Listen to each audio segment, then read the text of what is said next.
Welcome to the UK Niner podcast, part of the Across the Pond Sports Network. Now, here are your hosts, Matt Walker and Neil Baldock.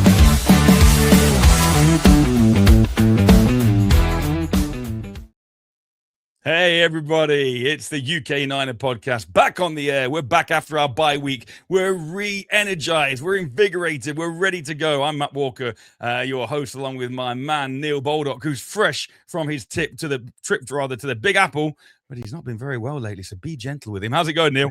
It's going well, mate. Fully recovered now, but yeah, it was a good bye week, good little family trip with over to New York, saw a few shows, ate some great food, all the good sights. So yeah, I know you've been as well, but yeah, what a great city. Enjoyed myself. But yeah, we obviously came out to New York just before we met you, and Christmas 2024, and it is, like you say, the vibe's incredible. But there's been quite a good vibe around here. I'd be remiss of me if I didn't mention the England World Cup, how should we say, trial, and the Argentina debacle. But then last night against France, that was a doozy last night, wasn't it? It was. Yeah, it's got my son Logan. He's now, I think he's converted to soccer. And I said, watch the game. I wasn't with him yesterday, but I said, he got to watch it. I said, just watch it. And it was insane. I mean, what a game. Usually those games are friendlies, the third, fourth playoffs, but that was fun. We could go into it in massive detail, but that's not what this pod is about. But you know, the big question is, and everybody, your armchair coach is going, why didn't we do that against Argentina? But obviously circumstances, and neither team really wanted to be like that last night. And France came out looking really flat, and and then England looked like they were going to do an England and lose a 4-0 lead, didn't they? And Mbappe just took off second half. But yeah, it's kind of nice, even though it wasn't the actual outcome we wanted from the World Cup, to win your last game of the tournament, to go home with some bling, if you like, and best finish ever since 1966. So it's a platform, and I think sometimes the expectations on England from the fans are a little. If you don't win the World Cup, it's been a failure. Yeah, and look at it. I mean, the top four teams made the top four places. I think we finished where we were ranked pretty much, and but it's applicable to all sports. It's amazing when the pressure is off, how well these players can play. And just shows that even at the highest levels, when pressure is on, it changes the game, changes the coaching decisions, and that's applicable to any sport across the board. But absolutely, it's been a great tournament, and the final later today. So yeah, we're recording this just literally an hour and a half before kickoff for the final. So we'll be fresh off this, sitting down and hoping Spain can beat Argentina. Absolutely. Apologies for any Argentina fans out there, but you'll understand we're English. Right, buddy. First challenge of the day. Are you ready? Let's do it. Name that Niner. Now, I know I put you under pressure every week, but I think this is probably the easiest one. He's a household name. He's that kind of our era. So here we go. Okay, let's have a look at this. Niners, Raiders, Vikings. Oh, jeez. You say that though. Let's have a think. Niners, I can give you a couple of clues if you want. Yeah, let's have a look. The Niners up until 90. Oh, yeah. So then Raiders in 91. Vikings. Let's see. I don't know, dude. 10-year career. Who could it be? Yeah, give me a clue.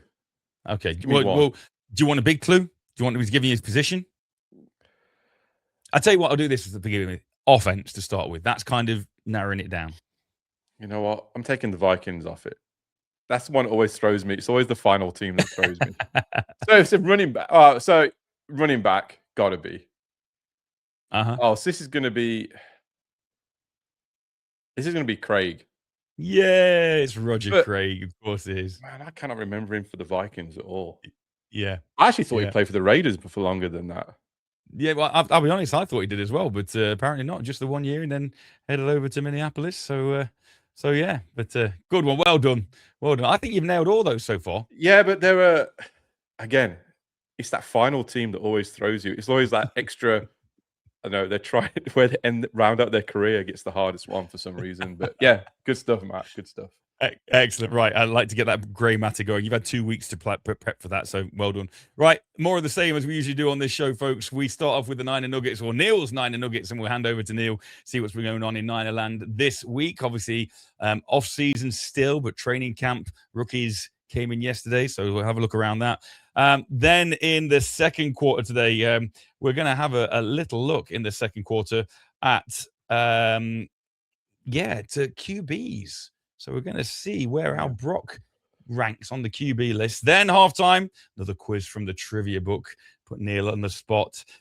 Third quarter, college football is not far away as well. So we're going to have a dip into the top 10 college players that Niners fans could and should be watching for next year's draft. Funny to talk about next year's draft when this season hasn't even started yet.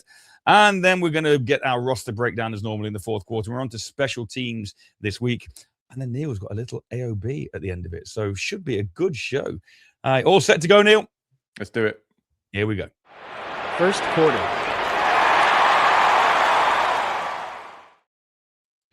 So first quarter is upon us. And first quarter, as ever, is Neil's 9 Nuggets. What do you got for us this week, buddy? Yeah, so been a couple of weeks. So I kind of took a look back at what's kind of happened since the last podcast. But all the rookies have signed. So good news. Grayson Holton was the last one to sign. He signed his 4-year rookie contract. I think nearly $5.5 million. So yeah, he's looking pretty good. But the good news is we've signed them all, which is I think a really good thing for the team. And and a bit more on Holton. He's one of the ones I'm high on. I think he's a good one.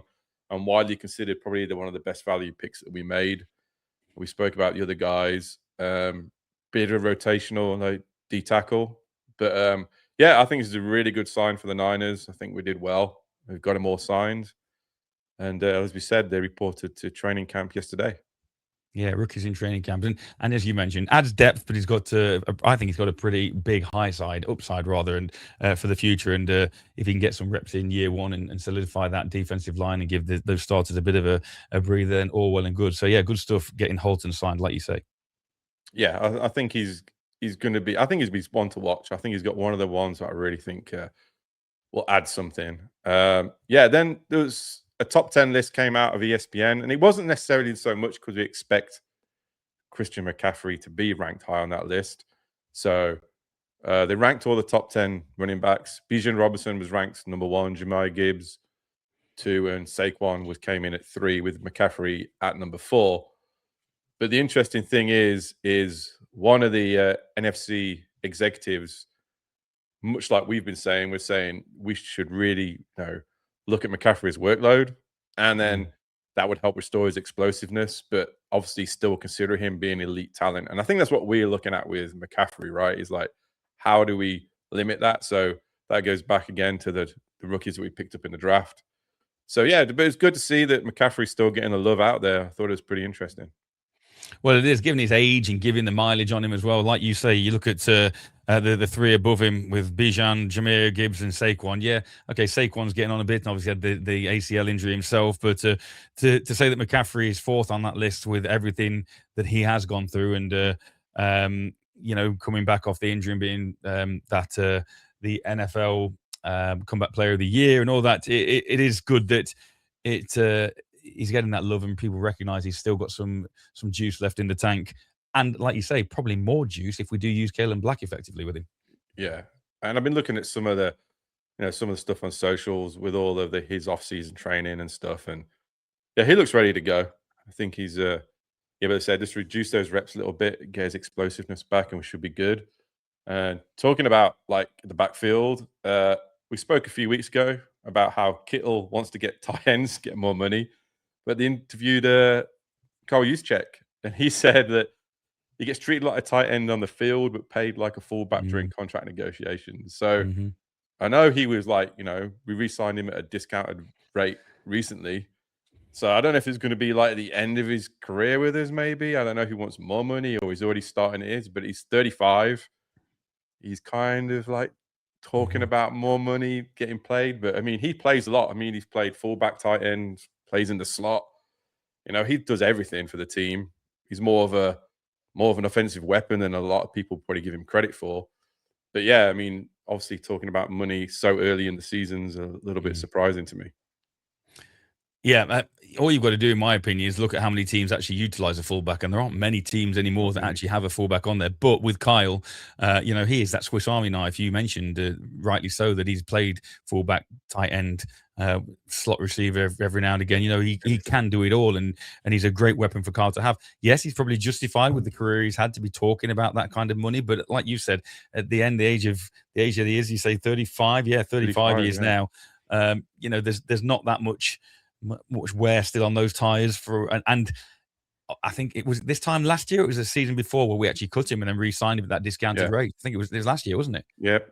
Just before last year. So yeah, the Juice Kittle connection, I think, keeps Juice there. Kyle loves him, but and when you see Juice talking in the media, it does seem like a really lovely guy, and you can't imagine playing hardball on the finances. And he must realize that what he has got from his skill set and at that position, he's probably maximized that. And the fact that there isn't the big desire across the league for fullbacks, it's probably going to mean he's going to be paid as a fullback rather than a tight end.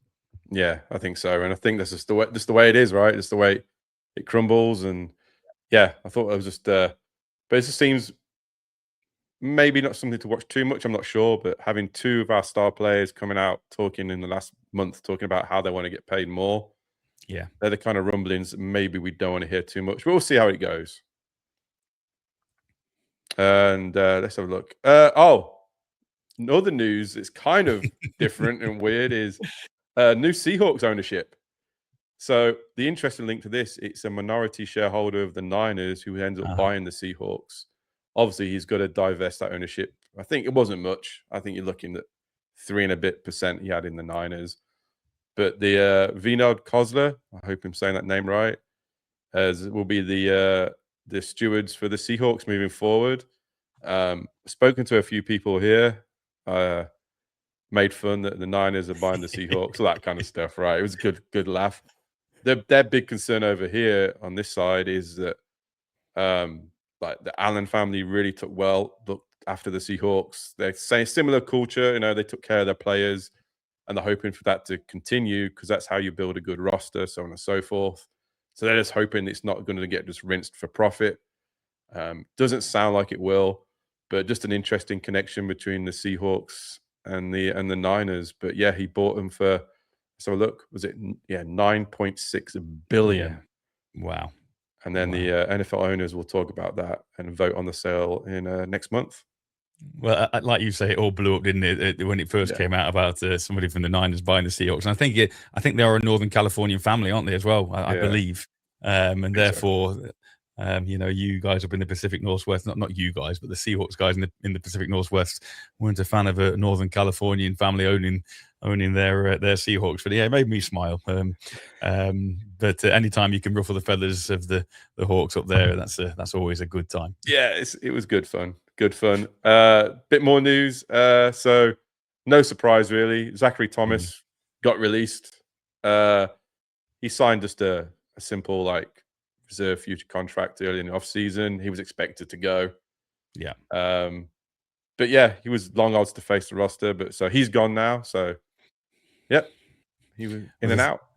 There's going to be lots to talk about, obviously, towards the end of training camp when we make these cut downs to the final 53. So that's going to bolster our content a little bit as well. But yeah, that's the first of many. And like we said about Kyle, it's the nature of the business, isn't it? These guys on these future contracts kind of know their time is, if you like,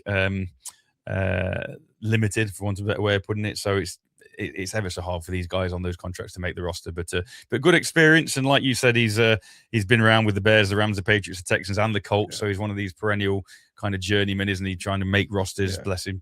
But that's the story for so many of these guys. Yeah, it is. I mean, that's with the Niners, that'll be 6 teams, and he's 28. So I mean, that's almost probably a team a year out of college. So yeah, struggle. But like with any of these guys, you talk about these guys who are struggling to make the roster bubbles, but these are still phenomenal athletes, even to be at that level, even to be on a future reserve contract with an NFL team. And it's all well and good. You kind of go, I wasn't good enough. Well, he might not have been good enough for that, but they're still phenomenal athletes. And I know, just dipping into the fact that I'm doing all my American Football League Europe commentary at the moment, and some of the American athletes that are filling the roster spots there, they are incredible performers, and they're elevating the game in Europe beyond what it's been before. So I'm sure there'll be other opportunities for these guys who don't make these NFL rosters, whether it's with arena football in the States or the USFL or whatever else, or over here in Europe, because I say Coach Jim Tomsula is now the president of the AFLE, and he spoke so highly yesterday. I was lucky enough to interview him yesterday during the game that I had, and he spoke so highly of his ambitions for football in Europe and feeling like it's at a level now where it's never been before. And again, speaking from a UK point of view, we have the London Warriors now involved. So the first time since the London Monarchs that the UK have got a professional franchise. So hopefully those guys who don't make these NFL rosters can seek employment in a different form of football. Absolutely. And I think you're right. I think people don't appreciate, and we'll probably talk about it a bit more when we get to talk about the college stuff that's coming up, is how wide base the triangle is at the bottom, but when you get to the top, it is a challenge. And you're talking the best of the best of the best. Sure. Yeah, so good luck to Zachary Thomas finding his next opportunity. We'll see where he ends up. Okay, so look. Oh, Christian McCaffrey again. So he won the SP for best comeback athlete. Honestly, I wasn't paying attention to this too much. I just saw it in the news. Yeah. But yeah, he won the NFL Comeback Player of the Year award, but then now he gets the SP as well for best comeback athlete across all sports. So I thought that was pretty interesting as well. That's incredible, because you think about people like Tatum for the Boston Celtics, and all those sort of guys who have come back from that was the Achilles injury that Jason Tatum came back from, and you're thinking about the whole of American sports, whole of professional American sports, and that's quite an accolade. And you talked about McCaffrey's training regime in the off season. He reminds me of Jerry Rice, how he used to train. He's just all business all the time, Christian McCaffrey, and he's going to maximize everything that God gave him to try and elongate his career as much as possible. And fingers crossed, like you've mentioned before, if we can limit that workload and divide the reps a little bit, then who's to say he can't go on another 2-3 seasons? Yeah, let's hope so. But yeah, I thought it was just another bit of recognition for the team to bring out. And then Kittle watch. So a bit quiet, but one big news came out. Obviously, Travis Kelce and Taylor Swift got hitched, and George Kittle and his buddy Robert Tonyan Jr. used to play for the Packers. Surprised Travis with outfits from apparently one of his favorite movies, Dumb and Dumber. Apparently they're wearing their formal stuff. The pair of them disappeared and then came back wearing this outfit, which you got on screen right now. I'm quite disappointed they didn't finish the outfits off with the hats. And the canes are missing as well. The cane is missing as well, but that's incredible. That's incredible. And that Taylor Swift, Travis Kelce wedding just seemed to go off at Madison Square Garden, didn't it, as well? Just incredible the way, shutting down pretty much all of Midtown Manhattan. Yeah, we stayed not too far away from there last week. I walked past it a couple of times on my way to Penn Station. I was like, man, this place is huge. I didn't realize it was that big. And then I had a wedding here. That's crazy. But obviously this little escapade is pure George Kittle.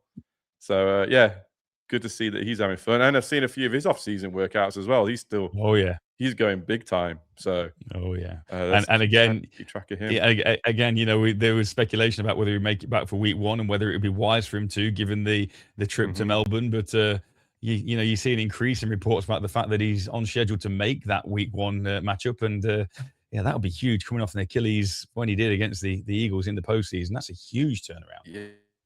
Yeah. Oh, he's still with me? There you go. Yeah, he's still there. Oh. Yeah, we're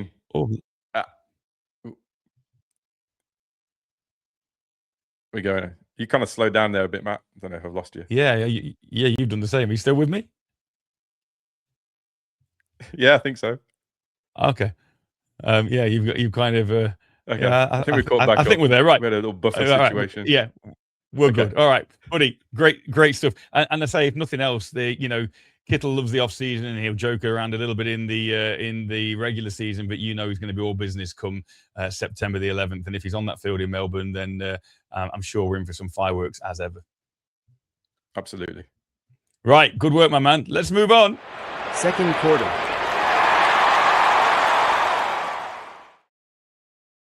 So the second quarter today, then we're going to take a look at quarterbacks across the league and see where our Mr. Brock Purdy might fit into that. So maybe, as you might expect on the whole, but a couple of interesting ones that you put together here with obviously reference from national rankings from ESPN, executive coaches and scouts from Pro Football Focus, CBS Sports and NBC. But here's the list going into 2026 and we'll have a little chat about this. Yeah, so I kind of looked at a few top 10 lists and I thought, well, let's pull together a consensus. So this is multiple lists thrown together, kind of ranked. Some of them had Stafford higher, but this was a general consensus list. I think the biggest thing here is it's really good to see Brock's moved from a Mr. Irrelevant to a consensus top 10 quarterback.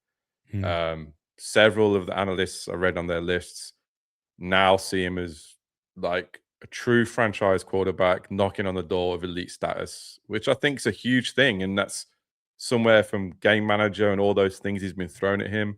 I think the injuries last year to the team and how he was injured and he came back. I mean, he was on track to throw the second most touchdowns behind Matt Stafford, right? Through the whole season, if you'd have prorated it. So, yeah, I think it's just an interesting list. But yeah, we should probably take a look at the top. Mr. Josh Allen. Yeah, let's go with that to begin with, because it's interesting. Like you say, you'd think Patrick Mahomes with all the Super Bowl titles and everything else he's done, and the fact that Josh Allen has not necessarily been able to win that big one yet, you'd have thought that Patrick Mahomes would have still been king of the mountain. But no longer a unanimous pick, and it may well be to do with the ACL injury and how he may bounce back from that. Obviously, Josh Allen is still kind of more, if you like, in my opinion, more of a dual threat quarterback than Patrick Mahomes. There are designated design runs for Josh Allen in that Bills offense, whereas Patrick Mahomes just extends plays rather than being particular QB option runs and various bits and bobs in there. So, but I think, I mean, for me, Patrick Mahomes is probably still number one based on the fact that Josh Allen is still to win it all. Yeah, that's fair. Yeah, and I think a lot of these lists are like, what you're going to do for me this year kind of thing. Yeah. But it's just a different change in the landscape that there's the biggest shift in years that finally we see someone else top. A lot of, as we can see, a lot of AFC quarterbacks at the top of that list as well. But yeah, but I don't think, I mean, you're talking probably 1A and 1B though, if you're going to talk real. But yeah, Pat Mahomes no longer considered a consensus automatic number one. I think that's the first time in years that's happened. So I thought that was pretty interesting. And then Joe Burrow at number 3. No one disregards the talent that guy has. One of my friends is a big Bengals fan, and it's just probably the injury concerns around him. But yeah, he rounds out the top 3. I think for me, it's the injury concerns, but it's also what he's got around him. Obviously, he's got Jamar Chase in there, which is always going to be that go-to target. But again, how are you protecting Joe Burrow? That offensive line has been suspect for a number of years, and that's led to a lot of Joe Burrow's injuries. But as you put at the side there, he probably is the best pure passer in the league there in terms of accuracy, pocket passer. We've talked about Josh Allen with his legs and Mahomes extending plays, but from the pocket, maybe between Joe Burrow and Matt Stafford, but Matt Stafford now aging. So yeah, the fact that I'd put Joe Burrow up there if the Bengals can support him and look after him basically in that pocket. Absolutely. And I like him. I like his style of play. I think he's really good. Lamar Jackson, and at 4, like I said, he's a steady elite. You know what you're going to get from him. Love his style of play. You can't argue with it. He's just legit. I like him a lot. I like all these. I mean, obviously you're going to like them all, but that is a heavy top 4, all AFC teams as well. So yeah, Allen, Mahomes, Burrow, Jackson. And then the biggest riser after his season last year is for the Rams is obviously Matt Stafford. Mhm. Yeah, just going back very quickly to Lamar Well, Jackson, I think Lamar Jackson is a generational talent as well, but yeah, unfortunately, he's a generational regular season talent at the moment. When it comes to that's the true. postseason, for whatever reason it is, he just doesn't seem like the same player in the postseason as he does in the regular season. And I don't think anyone, therefore, around the league is as scared of him as they once were. He's. You talk about Josh Allen being a dual threat. Well, Lamar Jackson with his legs is Josh Allen plus one or at least two, isn't he? He's just phenomenal. So until Lamar can transfer that form into the postseason, I can't see him climbing any higher. And whether that's mental, whether it's again the game plan from the coaches, obviously John Harbaugh not with the Ravens anymore, so the new coaching will be interesting to see how they manage. Yeah, But I agree, Matthew Stafford with the age years and the way that Sean McVay has built that offense, and whether it's Puka or whether it's Devontae Adams there coming to the end of his career, just the weapons around Matthew Stafford in order to enable him to succeed. And again, I think that is a lot of the time the only person I can think in the past that it didn't really matter was Tom Brady. Tom Brady made everybody better around him. Whereas if you look at Josh Allen, you look at Patrick Mahomes, Patrick Mahomes with Tyreek Hill, and they've always had big weapons around these guys. Joe Burrow, the same with Jamar Chase, Lamar Jackson, the tight end eludes me now. Who's the Andrews? Mark Andrews, the tight end amongst other people. These guys have got superstars around them. Matthew Stafford, the same. But and I suppose in a way, Brock Purdy is successful because of the system he's in and the way that Kyle works with quarterbacks. But yeah, Sean McVay has just got that offense humming and brings in talent to make the quarterback successful. I tell you, go. Justin Herbert, I think, is going to be one of the biggest surprises. When now Jim Harbaugh's been there a couple of years, I think Justin Herbert is going to really take the roof off that Chargers offense this year. Absolutely, he's their number 6, and I mean, I was actually surprised to see him this high in this, his past few years. But like you say, when you look at him and you see how he plays, I think we're looking at somebody about ready to explode and really see that talent that he clearly has. Truly, something along the lines of, I don't know, how Drake made it kind of last year, but he did it early, right? He did it super early, and he's in the top 10 as well. But Justin Herbert there, and then Brock Purdy at 7. So some people had him a lot. Some of the lists had him a lot lower. Some of them had him higher. But I think this is a really good, how should I say it? Just recognition of who Brock Purdy has now become. Second ranked quarterback in the NFC West now. And I think it's just a lot of it is to do with the fact that he's just consistent now. He's obviously a winner. His leadership is shining through as well. And there's just, I think, continued efficiency despite all of those injuries he had. I think it's he used to be dismissed, as we said before, as a system quarterback, but I think now he's getting recognition that he deserves. Yeah, I agree. I think he is as well, but I think he's probably moved up that list as well based on the fact of the off-season additions of Evans and Kirk and now if Kalen Black is going to be coming in to support Christian McCaffrey, and meaning McCaffrey's fresher, and you've got Juice and you've got Kittle back, and there does seem to be a lot of weapons there. And before we start playing any football, we're in July, back end of July, but on paper, the fact that he is such a smart decision maker, we've seen that he can extend plays. The one against Chicago, just stays in the back of my mind. But I think there's respect put on his name, but also for the situation he's in, which is probably, in my opinion, why he's kind of climbed up that list a little bit more as well.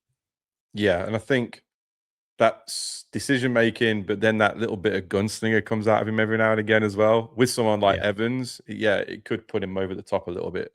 So that's going to be fun to see. Number 8, Jaden Daniels from the Commanders, which I was kind of surprised as well, but I think people are starting to see a lot of this potential there starting to be realized. Any words on him? Yeah, I think, again, early on, I think in his rookie year, I think he was very impressive. He surprised a lot of people. Again, I'm not sure that the situation he's in there in Washington, I'm not sure how how that's going to help him. Obviously, Debo there and Terry McLaurin, but there were sort of contract issues with Terry, I think, as well, and that's kind of unsure. He's aging a little bit. There's obviously the speculation about Brandon Ayuk and whether he's going to get there, and now obviously falling out with Jaden Daniels, who was his college buddy, etc., etc. So there seems to be a lot of drama around the Washington Commanders at the moment, and whether or not he can get through that drama and stay in that top 10 and make them productive, that would be my only concern. But as a quarterback and as a dual threat quarterback and the mobility in the pocket, yeah, he's definitely up there. Absolutely. And then number 9, someone who's consistently underrated, and someone I don't rate him that high. I think it's just probably because he's played for the Rams for so long. But Jared Goff there, number 9, but he can just run an offense. I think that's the best thing you can say about him. He can still obviously throw the ball. He's got a good running back over in Detroit, obviously. So he comes in at number 9. This is probably going to be controversial, but I see him similar to Purdy in that he's kind of got the tools and he's intelligent, and he can, he didn't excel at the Rams, but since he's been at the Lions, he's been able to win games, put the game on his shoulders and actually win them. But again, I kind of see him not getting necessarily the respect that he deserves because he was so inconsistent and not overly successful with the Rams. But again, different environment with the Lions. I know we watched him play, didn't we, at Levi's back in 2024. And like you say, he can run an offense. He can get it done. He's got the leadership. He's got the experience now. So I think that top 10 spot's deserved for Jared Goff. Yeah, I think so. I really do. And then Drake May, after his amazing season last year, seeing someone that young making a top 10 consensus list already is pretty impressive, and clearly just identified as a future superstar of this league. Yeah. Interesting, isn't it? If Sam Darnold was watching this podcast or looking at these lists, you've got the Super Bowl losing QB at number 10, and you've got the Super Bowl winning QB not even in the top 10. Yeah. What does that say either about Darnold, or what does that say about the Seahawks? Yeah, it's true. I think they're looking at like Darnold. I obviously looked at him. He was bouncing around like 14 to 15 on this list. Okay. He really, like, just the next tier down. But I think looking at this tier, you can see, you would say like where 6 to 10 to get into the top 5, it feels like you said, they have to just, like, if they need to win a game, you could go to Allen, Mahomes, Burrow, Jackson, Stafford, go win me the game, and they would go do it. Minute 30 left in the game. I need a touchdown. Yeah. If you're on the opposing team, you're panicking. Whereas on the other ones, you're like, they haven't done it as often, and you're like going, okay, I'm pretty happy my defense may hold up here. Yeah. But you don't want to see Pat Mahomes in a minute 30 if he gets a touchdown in the game. No. We've been there in a Super Bowl twice. Yeah. So I think that's why those I would say a top 5 elite tier. And then they just have that next, like, 6 through 10, who, as you say, pretty similar standard. Yeah. Whether that's being dual quarterback or whether it's just running a really efficient offense and making good decisions, but the outcomes are pretty similar. No, I completely agree with you. And I think if we were doing that graphic realistically, you'd go 1, 2, 3, 4, 5, and then there'd probably be quite a big gap before you put number 6 up there. Yeah, I think that's fair. Yeah. That's fair. But no, really interesting. It'd be good to, maybe good to, I'll keep hold of this graphic, and maybe later in the year we can come back and we can see whether or not this is still how things have gone during the season or at the end of the season, and who else might have jumped up there. You may think of people like Jordan Love with the Packers, and I've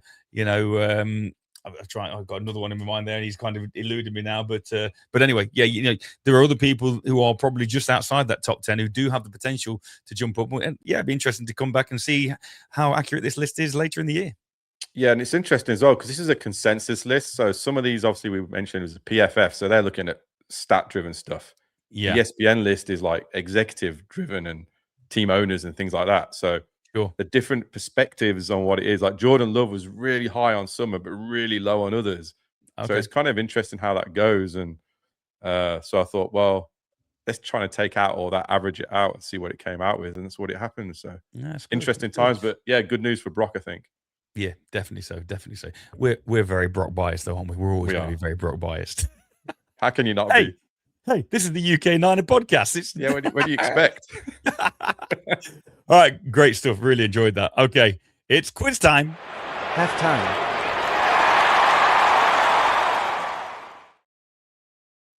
All righty then. I'm going to go back into my my San Francisco 49ers ultimate trivia book.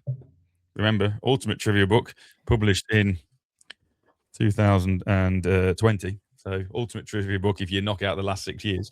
I'm going to give you a choice of category today. Okay. Oh, okay, let's do it. You can have. Let's have a look there. We did numbers game last 2 weeks ago. You can have catching the ball. You can have Super Bowl salute, or you can have writing the record book. Oh, In the ball, Super Bowl Yeah. salute, or writing the record book. Which category would you like let's today? go. Let's go. The last one, writing the record. Writing book. That the sounds record book. interesting. Okay. I turned straight to it. So this is chapter 13. I don't know whether you're superstitious, but chapter 13, how lucky your numbers are. Once again, there are 20 questions.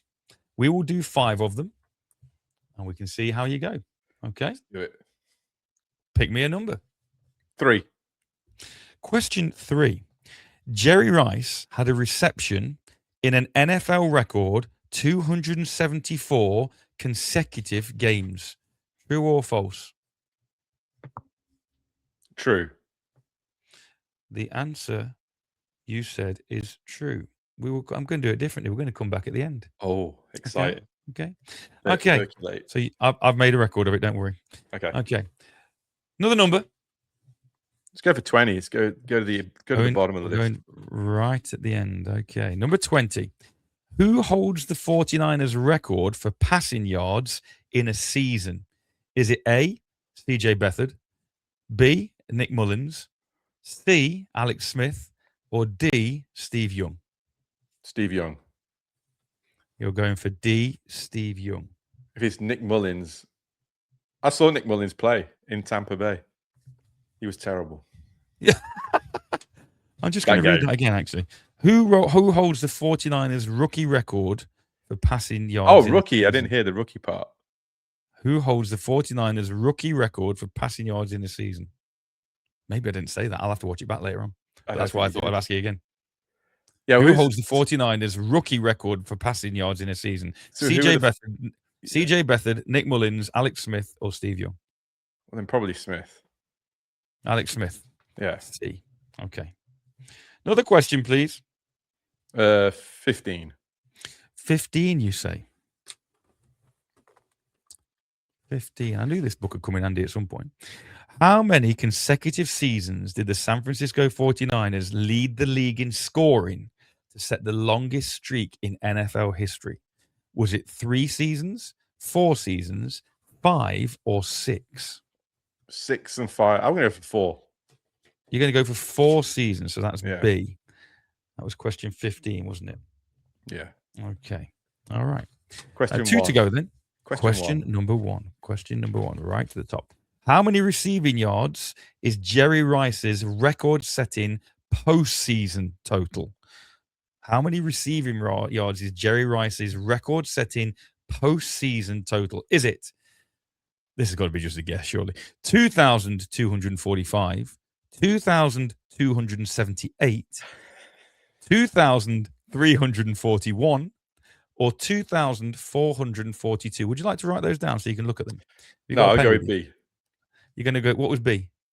78. Yes, 2,278. So you're going to go with B. Okay. Let me just have a look at that. You've gone with B. Okay. And your final question? Oh, let's do number 10. Number 10. The 49ers hold the record for the largest regular season comeback. Is that true or false? The 49ers hold the record for the largest regular season comeback. True or false? You've gone false? Yeah, I'll take the field on that one. Okay. You've gone false. Okay, here we go then. Here are the answers. Question number 3. The question was, Jerry Rice had a reception in an NFL record 274 consecutive games. Is that true or false? You said true. The answer is true. Yes. Congratulations. Thanks, mate. Okay. You're on. Question number 20. Who holds the 49ers rookie record for passing yards in a season? You said C, Alex Smith. The answer is A, CJ Beathard. Oh, really? Interesting. Beathard, I know. That is interesting. George Rookies. Kittle's mate. Yeah, absolutely. Yeah, the Iowa guy. Okay, question number 15. Question 15 was, how many consecutive seasons did the 49ers lead the league in scoring to set the longest streak in NFL history? You said B, 4 seasons. The answer is B, 4 seasons. Ooh. Congratulations. That was a straight guess, though, dude. Question number 1. How many receiving yards is Jerry Rice's record-setting postseason total? You said B, 2,278. The answer is A, 2,245. That must have been a straight-up guess as well. I'd have had no chance. It was. Yeah. Well, I knew And it was in finally, the 2000s, but I well done. All 4 answers were in there. Good work, Sherlock. And finally, question 10. Then about Vernon Kay, I could host quiz shows. The 49ers hold the record for the largest regular season comeback. Is that true or false? You said false. False. The answer is true. Oh. Couldn't tell you which one, but it's true. So unfortunately, you were 2 out of 5 today, Mr. Baldock. Yeah, not very good. Quite a poor showing, but hey. But I think my choice of questions wasn't the easiest either. No, like flipping wasn't. Not even random, close. just like numbers. The CJ Beathard one is interesting to me, though, dude. That's a little nugget we've unearthed there, I feel. Yeah, there you go. I like that a lot. I'm just thinking that was 2020. Obviously, it was published. What did Brock do? When did Brock come? Brock came in. He came in like week 4, didn't he, of his rookie season? Right. We need to kind of have a look, see whether or not that's been updated. Take a look at that. But still, okay. Interesting names on that list. Bookmark this page. In a future pod, we'll come back and see whether that question was right. Okay. Yeah. Love it. Good work, mate. Here we go. Out of the halftime break, it's time for third quarter.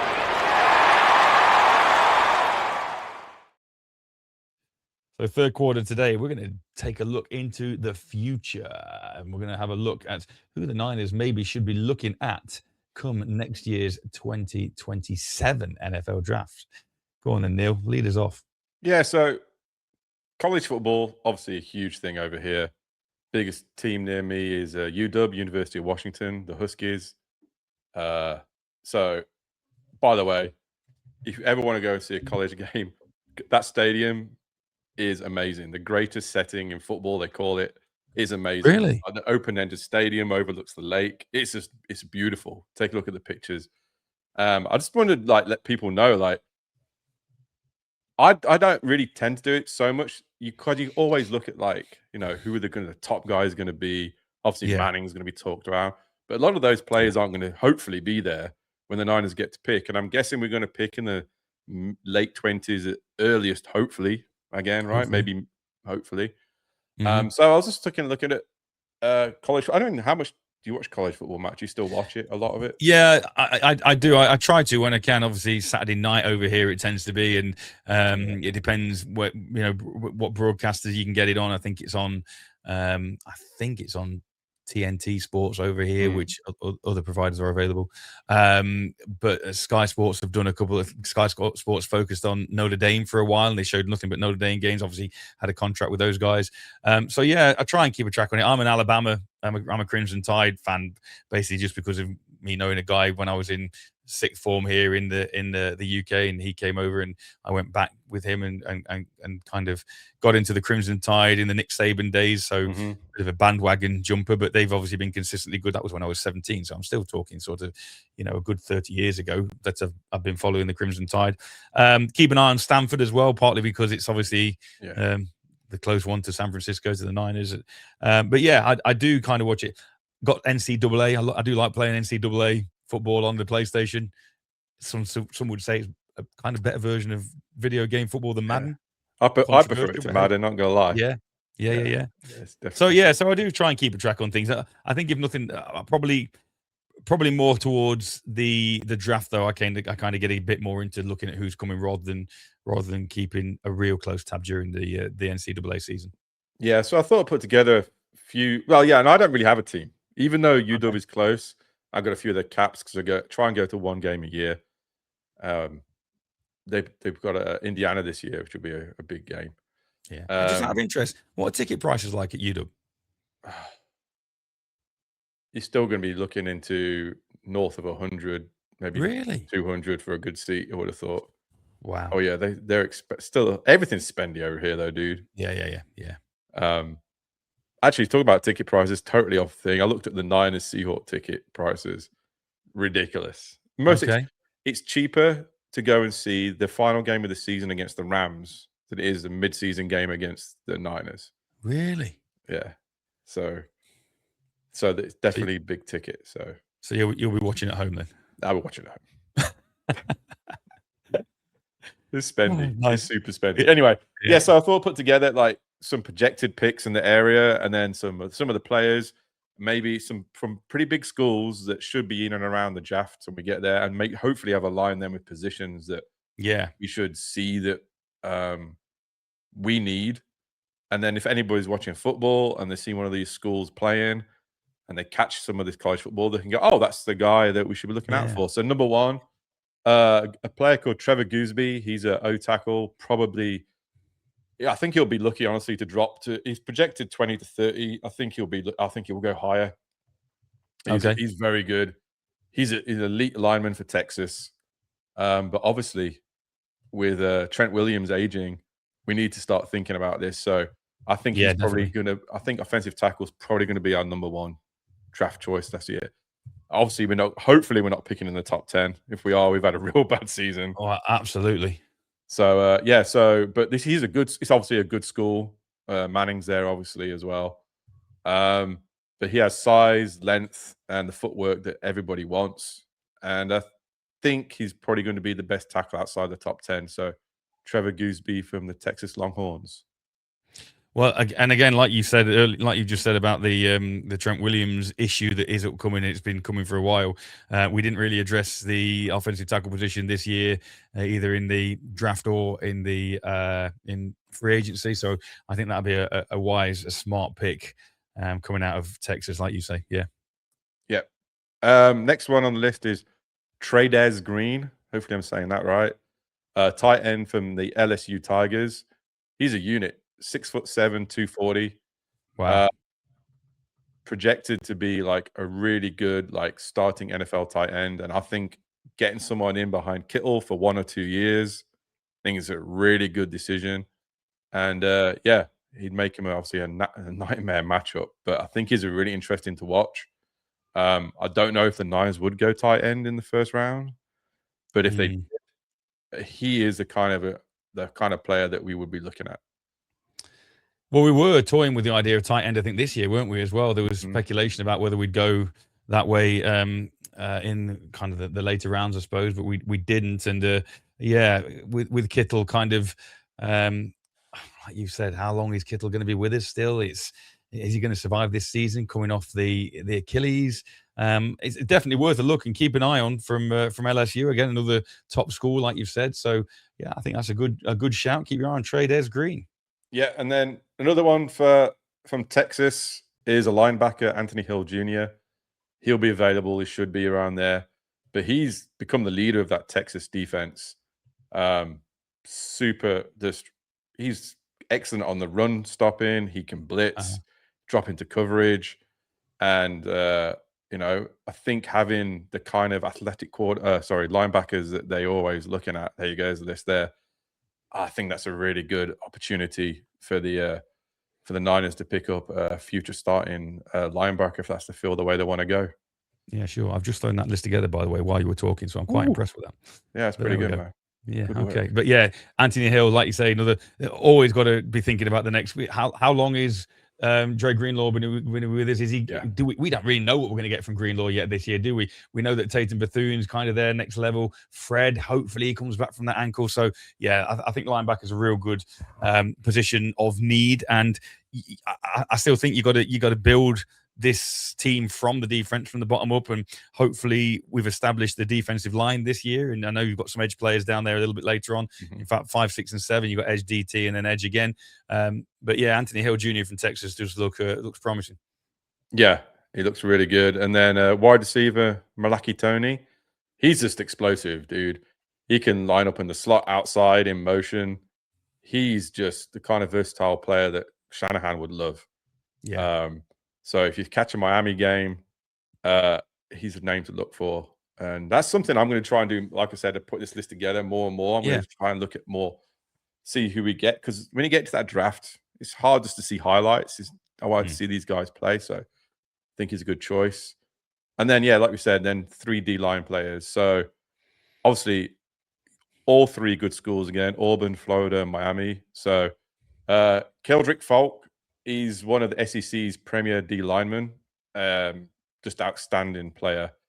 So I don't know if he'll be available. I mean, you see there, 18 to 30. He's probably the highest. He's probably the most talented player on this list.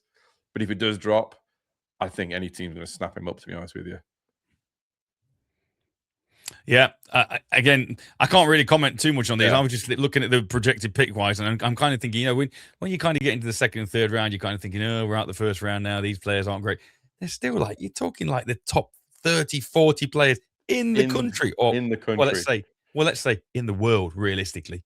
It's not even the country, is it? So, none any of these guys. And when we're talking about the likes of Striblin and Kalen Black, and okay, people might think we've reached with them, they're still quality athletes, and they're up there. Whatever, even anybody in the 6th, 7th round, they're still incredible athletes, like we said earlier on. And they might not be making the rosters, but what's the final pick? 250 something? Is that kind of Mr. Irrelevant? It's around there, isn't it? Something like that. 254, something like that. Okay. But even so, 272. You're in the top 272 athletes and different positions in the world. Yeah. So any of these guys in this top 10 or beyond are going to be a difference maker.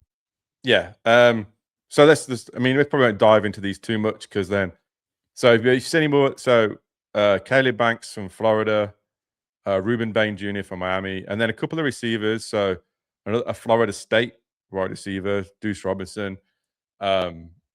Interesting thing on him was he was elite baseball prospect as well. So he's a multi-sport athlete. So that tends to lead to rare size and just kind of athletic ability that's used. Zachariah Branch from Georgia, and then somewhere in the Pacific Northwest. So Dylan Thiemann from Oregon as a safety. Obviously, safety is something we're always talking about. Is that something that's going to get addressed? But I think the main thing here is to look at this list is look at these schools. They're all massive schools. They're probably most of them SEC and ACC. Yeah. And they're going to be they should be on TV in the UK. Over here, we get to see, I literally get a choice of 50 games every day. It's crazy. Wow. But yeah, if you see any of these names, it'd be interesting. People take a screenshot, whatever, see if these come up. But I think Trevor Gooseby is the one. If he manages to get anywhere near to one of our picks, and we can cement that kind of Trent Williams position, I think that would be a huge win for us. Yeah, tackle of the future, definitely. I'm really pleased you've kind of put that together and you brought that kind of list to our attention, because it gives you more of a reason then to watch college football, doesn't it? And I know if any of you guys, your friends out in the States, you probably watch it anyway, but anybody over here, it's a real fast, high-paced game. The enthusiasm is incredible. The stadiums, the number of fans they get in there, it's a great spectacle, and largely, I think in some parts bigger than the NFL in some areas, some of the country, isn't it? Oh, it is. People that I work with, I have an intern right now from Texas A&M. Yeah. He talks about the football games. I don't know what the size of their stadium is, but I think it's bigger than any NFL stadium. Okay. And they have a passion for college football over here. But it's crazy. And they go to their school and they rep their school then for the rest of their life. They really do. Absolutely. They really do. Absolutely. And it's very similar to how we would follow a soccer team. You kind of get born into it where you'll live. Yeah. They do the same thing. They go to a school and then they follow that team forever, even more so than NFL.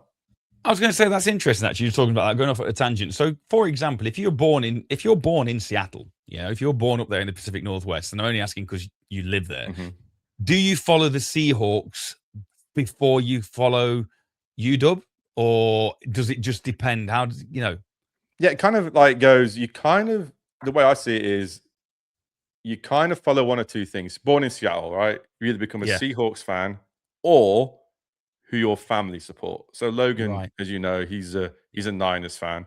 Haddon tends to like my other son. He tends to like the Seahawks a bit more. Yeah. College football tends to be, okay, you watch it. But then when you go to school, when you choose your school, say you went to UW or you went to Oregon or you went to wherever, Stanford, we spoke about them earlier.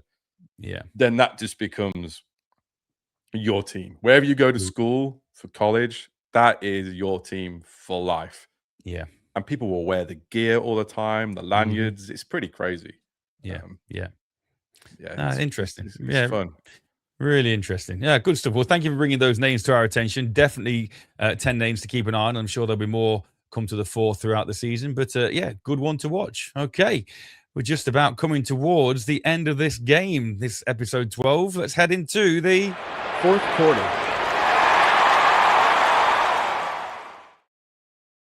Time for our weekly roster breakdown. And this week, we're moving on to special teams, Neil. Let's start with Eddie P. Money. Thank God. Solved the all the issues. We used to have Robbie Gold, who was like amazing, obviously. But yeah, I think Piñeiro's he's cemented it. He's absolute confidence in him. I don't think there's anything much to say. I think he's going to be there. He's legit. Shanahan trusts him. Let's go.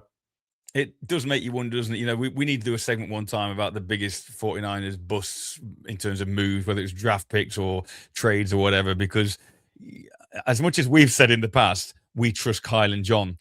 There was a bit of one of these when they ended up drafting Jake Moody was it the third round, Jake Moody? Yeah.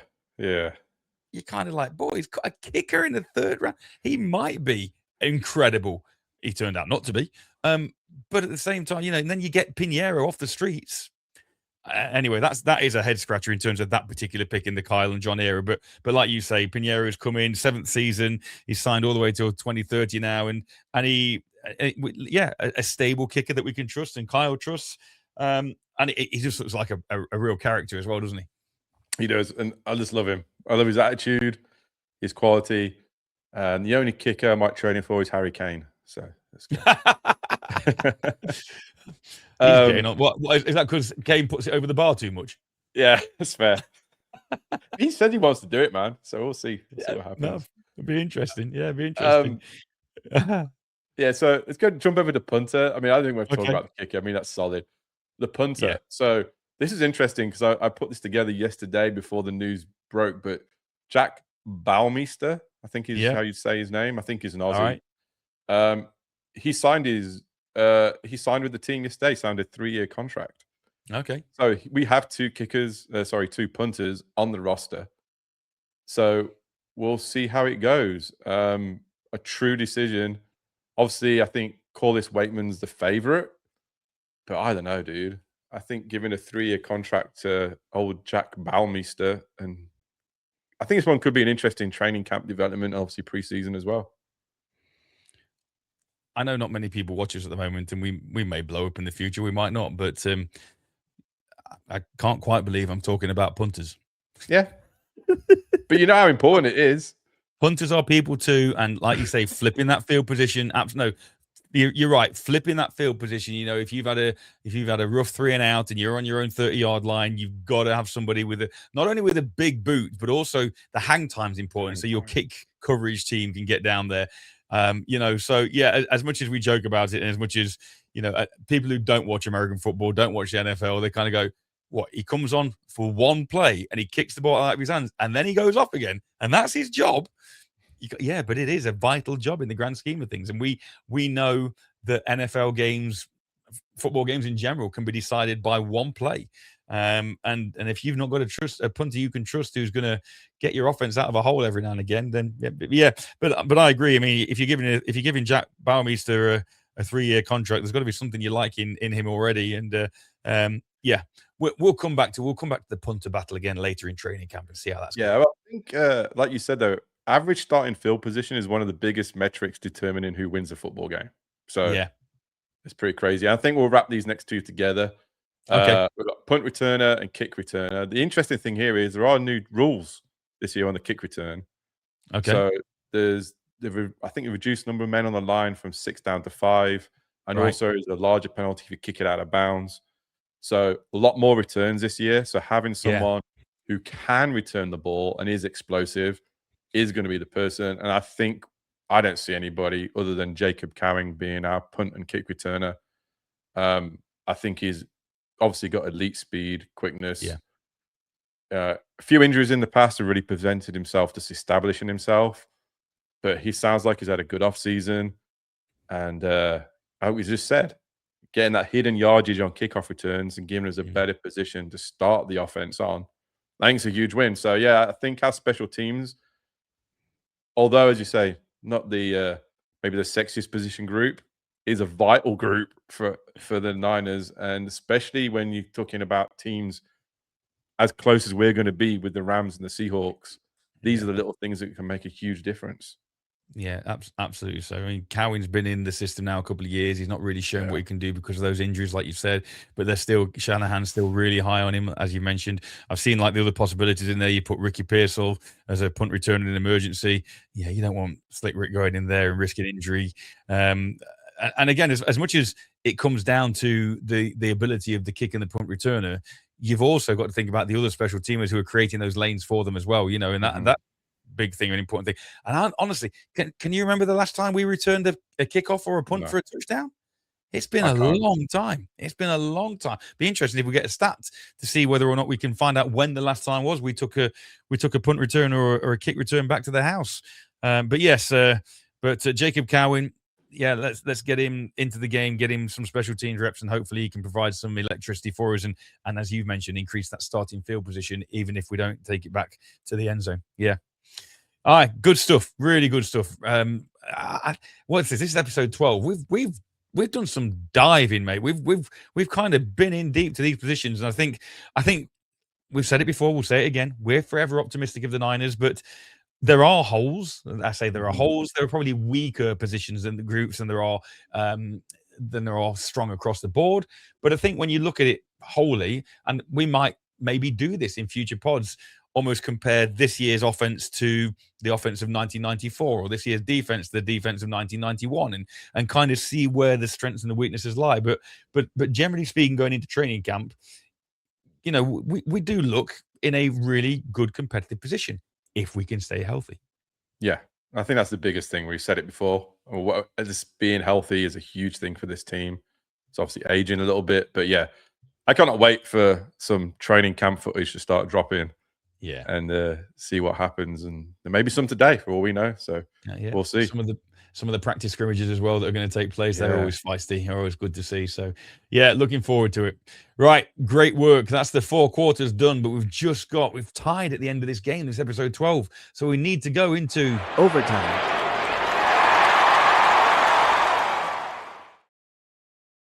Now, I've got no idea what's coming here. You said to me before the show started, we've got an AOB, we've got an overtime. I'll show you what it is when it happens. What we got to talk about in overtime today? Oh, dude. So I ordered something on Amazon like forever ago, and it finally came. All right. The Niners, where is it? The Niners 2-in-1 Transformers Gold Rush. Gold Rush. So it's a Transformer that turns into a Niners helmet. Turns into a Niners helmet. Look at that. Are you getting it out of the box, or is it just going to stay in maybe for next condition? week? Maybe that's what the halftime will be, me transforming it. So you do intend to get it out? You're not going to like keep it in the box? I'm not keeping it in the box. No. Well, I saw it on Amazon. Just pop up something pretty goofy, and I just thought, you know what? I'll just order it, and then I ordered it, and then it arrived while I was in New York, and I was like, "Oh, what's that? Oh, okay." So it was pretty fun. Just a bit of goofiness. Oh, that's amazing. That's brilliant. You've got far too much money, mate. I've bought a few. You know what? I got the Top Gun Transformer when that dropped, and the Ghostbusters one. But yeah, you know, it's all good fun, man. Well, we used to love Transformers back in the day, didn't we? In the 80s and 90s, Transformers, what it was all about.